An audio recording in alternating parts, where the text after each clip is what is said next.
بینگا مطلب جس کا بینگاپن ظاہری طور پر دکھائی دیتا ہو، اور وہ جانور جو یعنی وہ جانور جو کانا ہو، جس کا کانا پن پورا دکھائی دیتا ہو،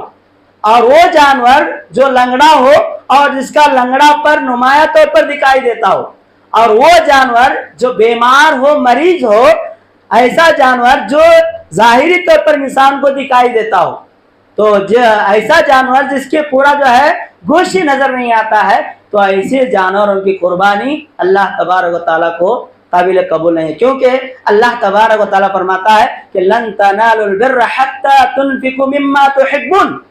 کہ ہم اللہ تبارک و تعالیٰ کے راستے میں ایسی چیز کو پسند کرنا ہے، یعنی ایسی چیز کو خرچ کرنا ہے جو ہم اپنے لیے پسند کرتے ہیں، وہی اللہ تبارک و تعالیٰ کے راستے میں اس جانور کو خرید کر جو ہے اللہ کی راہ میں خرچ کرنا ہے۔ تو اللہ تبارک و تعالیٰ کے راستے میں ذبح کرنا ہے۔ جب ہم ذبح کرتے ہیں تو اللہ کو راضی کرنے کے لیے، اللہ تبارک و تعالیٰ کو خوش کرنے کے لیے، اللہ کا تقرب حاصل کرنے کے لیے ہمیں جو ہے قربانی کرنا ہے، نہ کہ دکھاوے کے واسطے، کیونکہ اللہ تبارک و تعالیٰ فرماتا ہے کہ لن ینال اللہ لحومها ولا دماؤها ولکن ینالہ التقوی منکم، اللہ تبارک و تعالیٰ کو نہ گوشت پہنچتا ہے، نہ خون پہنچتا ہے، بلکہ تمہارا دل کا تقوی پہنچتا ہے۔ تو لہٰذا پتہ چلا کہ جو بھی عبادتیں ہیں، نماز پڑھنا ہے، روزہ رکھنا ہے، قربانی کرنا ہے، یہ سب جو ہے تمہارے نیتوں پر ڈیپینڈ ہوتا ہے۔ تمہاری نیت اگر دکھاوے کے واسطے ہے تو اللہ تبارک و تعالیٰ تمہاری قربانی تمہارے منہ پر مار دے گا،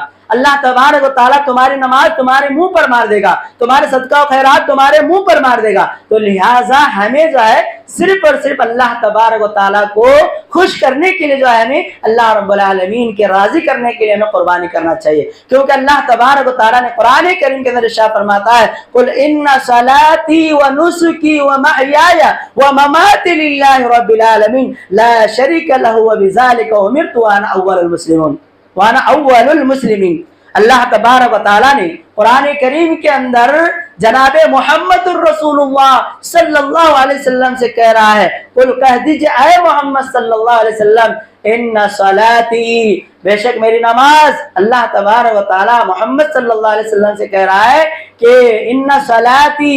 کہ بے شک میری نماز، میرے قربانی، میرا جینا، میرا مرنا صرف اور صرف اللہ تبارک و تعالیٰ کے لیے ہے، اور اللہ تبارک و تعالیٰ کا کوئی شریک نہیں ہے، اور مجھے حکم دیا گیا ہے کہ میں جو ہے سب سے پہلے مسلمانوں میں سے۔ تو لہذا میرے محترم دوستو، یہاں پر دیکھیے کہ نبی کریم صلی اللہ تبارک و تعالیٰ قرآن کریم کے اندر یہ فرما رہا ہے کہ بے شک میری نماز، میری قربانی، میرا مرنا، میرا جینا صرف اور صرف اللہ کے لیے ہو۔ ہم قربانی کرنا ہے اللہ تبارک و تعالیٰ کے لیے، نماز پڑھنا ہے تو اللہ تبارک و تعالیٰ کے لیے، ہماری جو زندگی ہے اللہ تبارک و تعالیٰ نے ہمیں عطا کیا ہے، اس زندگی کو اللہ تبارک و تعالیٰ کی، اللہ رب العالمین کی عبادت میں گزارنا ہے،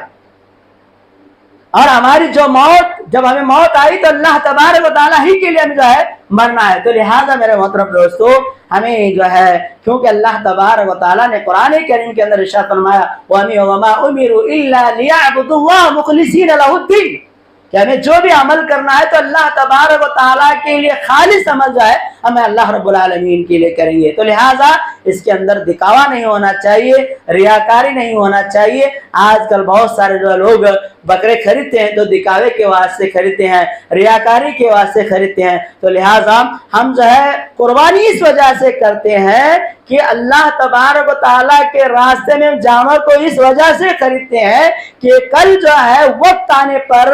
اپنی مال کی قربانی دینی ہوگی، اپنی جان کی قربانی دینی ہوگی، اپنے وقت کی قربانی دینی ہوگی، کیونکہ حضرت ابراہیم علیہ السلام نے وقت آنے پر جو ہے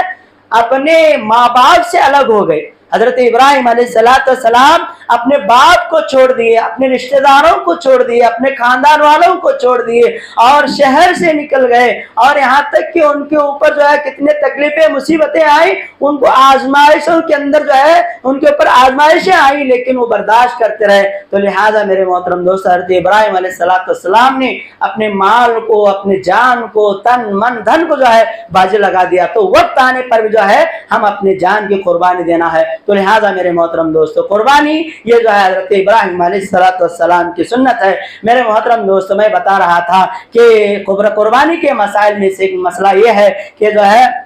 قربانی جب تم کر رہے ہو تو لہٰذا قربانی گھر والوں کی طرف سے ایک بکرا ہم جو ہے کر سکتے ہیں۔ گائے یعنی قربانی گھر والوں کی طرف سے ایک بکرا، اگر گائے ہے تو اس کے اندر 7 حصے مل سکتے ہیں، 7 حصے۔ اگر اونٹ آپ لوگ ذبح کر رہے ہیں تو اس کے اندر 7 سے لے کر جو ہے 10 حصے جو ہے 10 لوگ جو ہے مل کر قربانی کر سکتے ہیں۔ تو لہٰذا میرے محترم دوستو بتانے کا مقصد یہ ہے قربانی کے بہت سارے مسئلے مسائل ہیں، تو ہمیں جو ہے پڑھنے کی کوشش کرنا ہے اور بیانات کو سن پر جو ہے اس پر عمل بھی کرنے کی کوشش کرنا ہے۔ تو لہٰذا اسی طریقے سے اللہ کے نبی صلی اللہ علیہ وسلم نے فرمایا کہ جب ہم عید الاضحیٰ کے لیے قربانی کا جب ہم جو ہے 10ویں ذی الحجہ کو عید بنانے کے لیے عیدگاہ نکلتے ہیں تو اللہ کے نبی صلی اللہ علیہ وسلم جو ہے عید الفطر کے دن جو ہے کچھ کھجوریں تعداد میں کھا کر کے جو ہے عیدگاہ نکلتے تھے، عیدگاہ کو جایا کرتے تھے، اور ایک راستے سے جاتے تھے تکبیرات بولتے ہوئے عیدگاہ جاتے تھے اور دوسرے راستے سے تکبیرات بولتے ہوئے آتے تھے۔ تو لہٰذا ہمیں عید کے دن جو ہے ہمیں عید الفطر کے دن جو ہے اللہ کے نبی صلی اللہ علیہ وسلم تعداد میں کھجوریں 1 3 7 1 3 5 7 اس طریقے سے جو ہے اللہ کے نبی صلی اللہ علیہ وسلم کھجوروں کو کھا کر جو ہے عیدگاہ جایا کرتے تھے۔ لیکن عید الاضحیٰ میں یعنی قربانی کی جو عید ہے اس کے اندر جو ہے اللہ کے نبی صلی اللہ علیہ وسلم کچھ نہیں کھاتے تھے، ایسا ہی جو ہے عیدگاہ چلے جاتے تھے اور اس کے بعد نماز پڑھنے کے بعد جو ہے نماز پڑھنے کے بعد آ کر جو ہے جانور کو بکرے کو ذبح کر کے جو ہے بکرے کا گوشت کھا کر کے جو ہے آپ جو ہے اس سے افطار کر لیتے تھے، یعنی روزے کو چھوڑ دیتے تھے۔ تو لہٰذا میرے محترم دوست سے تو جو ہے ویسے تو لہٰذا ہمیں اسی طریقے سے آج کل بہت سارے لوگ جو ہے جب ہمیں حصہ ملتے ہیں تو قصائی لوگ کیا کرتے ہیں عید سے پہلے جانور کو ذبح کر دیتے ہیں۔ عید سے پہلے ہم تو دیکھتے نہیں، ہم حصہ مل کر کے جو ہے حصہ دے کر کے پیسہ دے کر بیٹھ جاتے ہیں، لیکن قصائی لوگ جو ہوتے ہیں عیدگاہ ابھی عید نہیں ہوتی ہے اس سے پہلے جو ہے جانوروں کو ذبح کر کے گوشت کٹ کر کے رکھ دیتے ہیں۔ تو میرے محترم دوست اللہ کے نبی صلی اللہ علیہ وسلم نے فرمایا، ایک مرتبہ اللہ کے نبی صلی اللہ علیہ وسلم حضرت جندب بن سفیان رضی اللہ تعالیٰ نے بیان کرتے ہیں کہ نبی کریم صلی اللہ علیہ وسلم کے ساتھ وہ عید الاضحیٰ کی نماز پڑھنے کے لیے گئے تھے۔ جب نبی کریم صلی اللہ علیہ وسلم عید الاضحیٰ کی نماز پڑھ کے واپس آئے، دیکھ رہے ہیں کہ بہت سارے لوگ جو ہے گوشت جو ہے ذبح کی یعنی بکرے کو ذبح کر کے گوشت جو ہے لے کر بیٹھے ہوئے ہیں۔ تو نبی کریم صلی اللہ علیہ وسلم نے دیکھا کہ یہ جو ہے عام گوشت ہے، یہ قربانی کا گوشت نہیں ہے، یہ عام گوشت ہے۔ تو لہٰذا نبی کریم صلی اللہ علیہ وسلم نے فرمایا جس آدمی نے عید سے پہلے جانوروں کو ذبح کیا ہے وہ عام گوشت ہے، عام کھانے کا گوشت ہے، وہ قربانی کا گوشت نہیں ہے۔ جو کوئی بھی آدمی عید سے پہلے جانور کو ذبح کرتا ہے تو وہ آدمی پھر جو ہے عید کے بعد ذبح کرے، کیونکہ اس نے قربانی نہیں کی۔ اور اسی طریقے سے برا ابن عازب رضی اللہ تعالیٰ بیان کرتے ہیں، وہ کہتے ہیں کہ میرے خالو جو ہے عید سے پہلے قربانی کیے تھے، یعنی عید سے پہلے بکرا ذبح کیے تھے۔ میں نے اللہ کے نبی صلی اللہ علیہ وسلم سے پوچھا، اے اللہ کے نبی صلی اللہ علیہ وسلم میرے خالو جو ہے عید سے پہلے جانور کو ذبح کر چکے ہیں، تو ہم کیا کریں؟ نبی کریم صلی اللہ علیہ وسلم نے فرمایا کیا تمہارے پاس کوئی اور دمبا ہے؟ تو اس آدمی نے کہا کہ اللہ کے نبی صلی اللہ علیہ وسلم میرے پاس 1 سال کا دمبا ہے، یہ جو 1 سال کا دمبا ہے، کیا میں اس کو ذبح کروں؟ تو اللہ کے نبی صلی اللہ علیہ وسلم نے فرمایا کہ تم جو ہے اس کو ذبح کرو، تمہارے لیے خاص ہے، پھر اس کے بعد دوسروں کے لیے جائز نہیں ہے۔ تو اس حدیث سے ہمیں بات معلوم ہوتی ہے کہ ہمیں 2 دانت والا بکرا ہی خریدنا چاہیے تاکہ ہمیں تھوڑے بہت پیسے زیادہ چلے جائے۔ تو لہٰذا میرے محترم دوستو ہمیں عید سے پہلے قربانی نہیں کرنا ہے، اور عید کے بعد جو ہے ہمیں قربانی کریں گے تو ہماری قربانی اللہ تبارک و تعالیٰ کے پاس قابل قبول ہو جائے گی۔ تو لہٰذا قربانی کے چند مسائل تھے، میں نے آپ لوگوں کے سامنے بتایا۔ اللہ تبارک و تعالیٰ سے دعا کرتا ہوں کہ اللہ تبارک و تعالیٰ ہمیں جو ہے قربانی صرف اور صرف اللہ رب العالمین کے لیے کرنے کی توفیق عطا فرما، ہمارے ابراہیم علیہ السلام کی سنت کو، تازہ سنت کو یاد رکھنے کے لیے اور ہمارے نبی کریم صلی اللہ علیہ وسلم کی جو ہے اتباع کرنے کے لیے جو ہے ہمیں اللہ تبارک و تعالیٰ میں توفیق عطا فرما دے۔ اے اللہ ہمارے گناہوں کو معاف فرما دے، اے اللہ ہمارے خطاؤں کو معاف فرما دے، اے اللہ اللہ ہمارے لرزشوں کو معاف فرما دے، اے اللہ ہم میں سے جو بیمار ہیں بیماری کو شفا کاملہ عاجل عطا فرما دے، اے اللہ جو نماز نہیں پڑھ رہے ہیں اللہ تو انہیں نماز پڑھنے کی توفیق عطا فرما، اے اللہ ان ایام کے اندر زیادہ سے زیادہ نمازیں پڑھنی، زیادہ سے زیادہ نفل نماز پڑھنی اور صدقہ و خیرات کرنے، اور اسی طریقے سے جو ہے زیادہ سے زیادہ اللہ کا ذکر کرنے کی توفیق عطا فرما۔ سبحان اللہ، الحمدللہ، اللہ اکبر، سبحان اللہ والحمدللہ، اس طریقے سے جو ہے اللہ ہم جو ہے اپنے زبان پر کلمات کو جاری رکھنے کی توفیق عطا فرما، جب تک ہمیں اس دنیا کے اندر رکھ کے کلمہ توحید لا الہ الا اللہ محمد الرسول اللہ صلی اللہ علیہ وسلم کلمہ پڑھنے کی توفیق عطا فرما، جب ہم اس دنیا سے اٹھائے تو کلمہ پڑھتے ہوئے اٹھا۔ سبحان ربک رب العزت عما یصفون وسلام علی المرسلین والحمد للہ رب العالمین۔